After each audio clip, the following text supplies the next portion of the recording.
নমস্কার বন্ধুরা, তোমরা সবাই কেমন আছো? আশা করছি তোমরা সবাই খুব ভালো আছো। চলে এলাম আবারও একটা নতুন রেসিপির সাথে। তোমরা তো লাউ ঘন্ট, লাউ দুধ লাউ অনেক কিছুই তোমরা খেয়েছো। আজকে কিন্তু বানাবো আমি লাউয়ের ফুরুলি, যা ভীষণ ভালো হয় খেতে। কোনো অংশে কিন্তু তার ফুরুলির চেয়েও কোনো অংশে কম নয়। আর একবার যদি তোমরা লাউ ফুরুলি বানিয়ে খাও আর বারবার খেতে ইচ্ছা করবে। আর আমি কিভাবে আজকে লাউ ফুরুলি বানাবো সেই রেসিপিটাই আজকে তোমাদের সাথে শেয়ার করব। স্কিপ না করে প্রথম থেকে শেষ পর্যন্ত দেখতে থাকো। আশা করছি আজকে লাউ ফুরুলি রেসিপিটা তোমাদের ভীষণ ভালো লাগবে। লাউটাকে আমি প্রথমে কেটে নেব। লাউটাকে আমি এবারে কেটে নেব।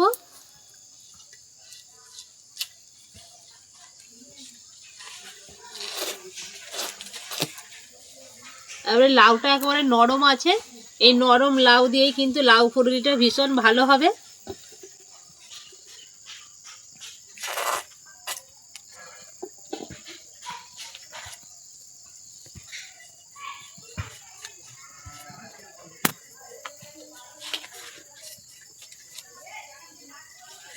খুব সুন্দর লাউটা একেবারে কি সুন্দর নরম।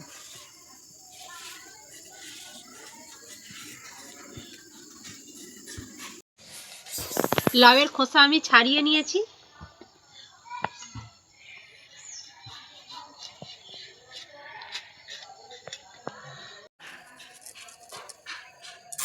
লাউগুলোকে আমি এরকম কেটে আর খোসা ছাড়িয়ে নিয়েছি। লাউগুলোকে আমি এবারে পরিষ্কার করে ধুয়ে নেবো।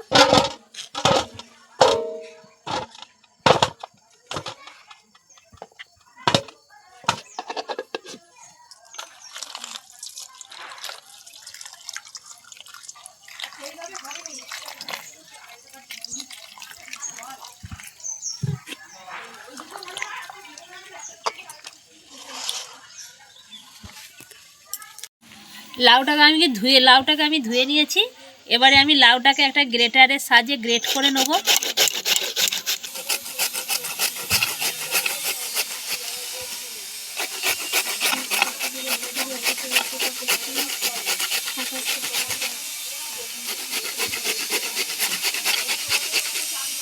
দেখো কত সুন্দরভাবে গ্রেট হয়ে যাচ্ছে লাউটা।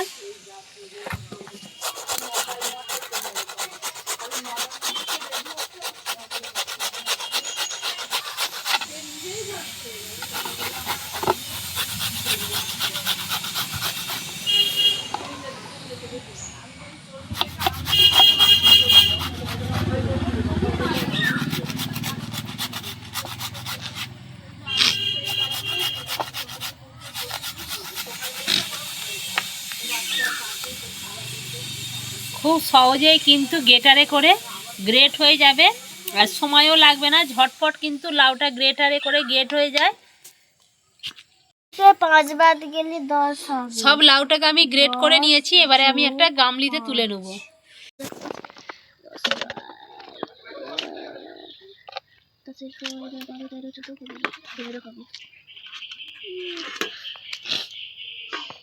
লাউ থেকে যে এক্সট্রা জল বেরিয়েছিল গ্রেট করতে করতে, সেইটা আমি দিয়ে দিলাম। এখানে যেহেতু একটা গোটা লাউই আমি গ্রেট করেছি, তার দরুন আমি এখানে 10 টাকার দামি যে সুজির 200 প্যাকেট আর 200 গ্রামের যে প্যাকেটের সুজিটা, সেই 200 গ্রাম সুজিটাই আমি দিয়ে দেবো।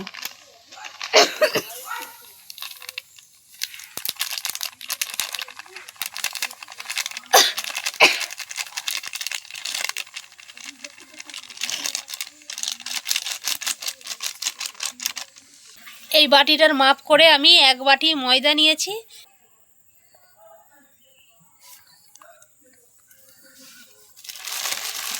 আর দিয়ে দেবো চিনি। চিনিটা যে যার মিষ্টি মতো, যে যেরকম মিষ্টি খেতে পছন্দ করবে সেই হিসাবে চিনিটা দেবে। 200 গ্রাম পুরো ওজন করা ছিল আমার, 200 গ্রাম চিনি দিলাম। আর দিয়ে দেবো গোটা মৌরি। মৌরিটা দিলে বন্ধুরা এই ফুরুলির টেস্টটা কিন্তু ভীষণ ভালো হবে, সেই জন্য আমি এখানে গোটা মৌরি দিলাম। তোমরা এখানে গুঁড়িয়েও দিতে পারো, তবে মৌরিটা মুখে পড়লে ভালোই লাগবে। সব শেষে দিয়ে দিচ্ছি নুন। এবারে সব কিছু খুব ভালো করে মাখিয়ে নেব।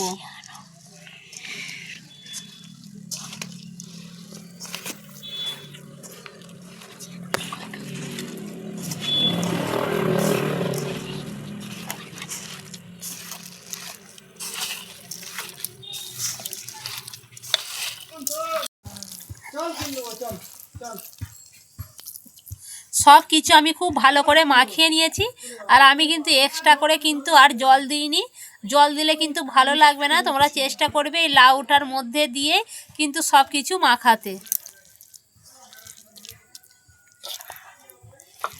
ফুরুলি ভাজার জন্য পুরো রেডি হয়ে গেছে। এবারে আমি উনুনটা ধরিয়ে নেব। কড়ার মধ্যে দিয়ে দিচ্ছি তেল।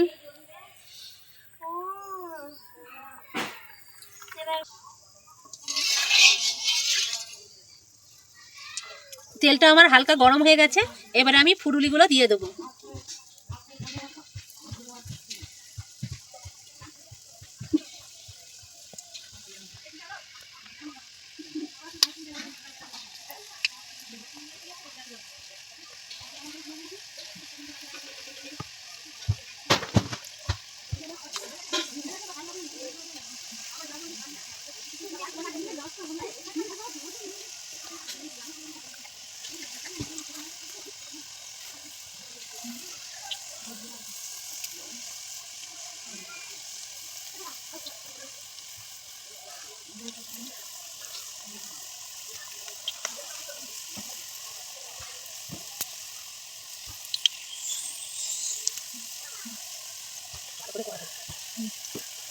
ফুরুলিগুলো উল্টি পাল্টি আমি ভালো করে ভেজে নেব।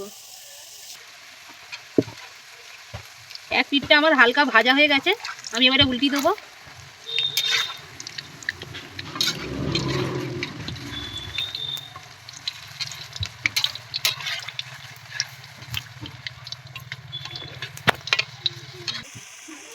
এইভাবে উল্টি পাল্টি আমি ভেজে নেব।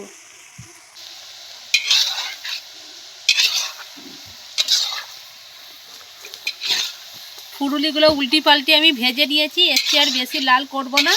এবারে আমি তুলে নেব।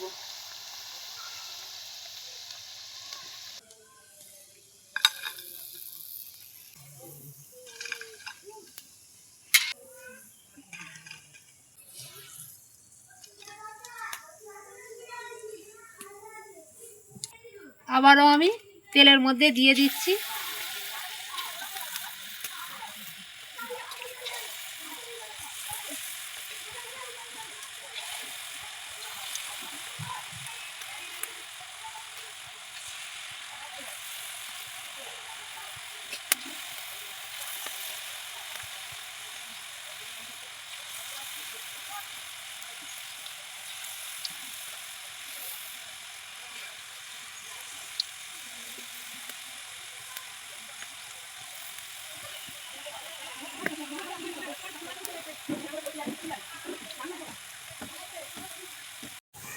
আবারও আমার এক পিঠ ভাজা হয়ে গেছে। আমি উল্টি দিলাম।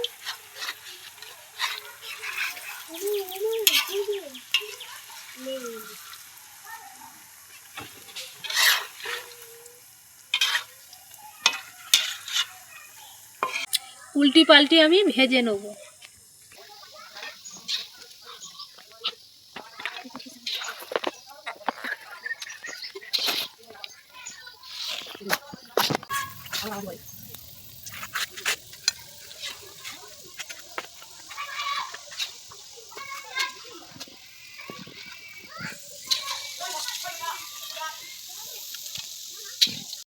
তৈরি হয়ে গেল বন্ধুরা আমার এই রকম লাউ ফুরুলি।